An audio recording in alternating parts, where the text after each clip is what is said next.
আছোঁ শদিয়াৰ এক ঐতিহ্যময় থানলৈ। শদিয়াৰ বলিয়া বাবাৰ থানৰ ফালে আমি গৈ আছোঁ। এতিয়া শদিয়াৰ যিটো পুৰণা ঘাট, সেই ঘাটৰ ওপৰেদি আমি বাইকেৰে গৈ আছোঁ। অলপ পিছতে আমি গৈ শদিয়াৰ সেই ঐতিহ্যময় থান বলিয়া বাবাৰ থান পামগৈ।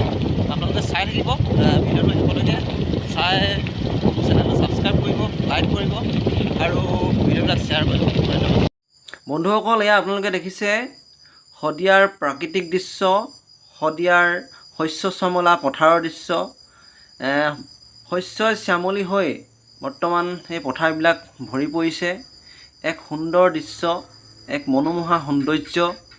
এই শাওনৰ ৰোৱা বিভিন্ন ধানৰ এই গোজা বৰ্তমান ধুনীয়া হৈ পৰিছে। এয়া দেখিছে, এয়া হ'ল বলিয়া বাবাৰ শাল। বলিয়া বাবাৰ শাল আছে শদিয়াত। শদিয়াৰ পৰা প্ৰায় 9 কিলোমিটাৰ দূৰৈ দিছৈ আৰু হৰিপুৰৰ প্ৰায় মধ্যমস্থলতে বলিয়া বাবাৰ শাল অৱস্থিত। এই বলিয়া বাবাৰ শাল শদিয়াৰ চাৰিহাল গোসানীৰ এক অন্যতম শাল। এই শাললৈ আপোনালোক সকলো আহিব, চাবলৈ আহিব। ইয়াৰ উপৰিও কেইবাখনো শাল আছে, কেঁচাইঘাটি শাল, বুঢ়া বুঢ়ী শাল, পাতৰ শাল। আৰু এই বলিয়া বাবাৰ শাল হ'ল এই চাৰিহাল গোসানীৰ শালৰ অন্যতম।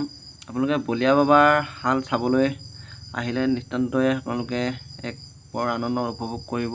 বলিয়া বাবাৰ শালৰ এটা বৈশিষ্ট্য আছে যে এই শালৰ দেৱতা বলিয়া বাবাই তিৰোতাৰ মুখ নাচাইছিল। ধন্যবাদ।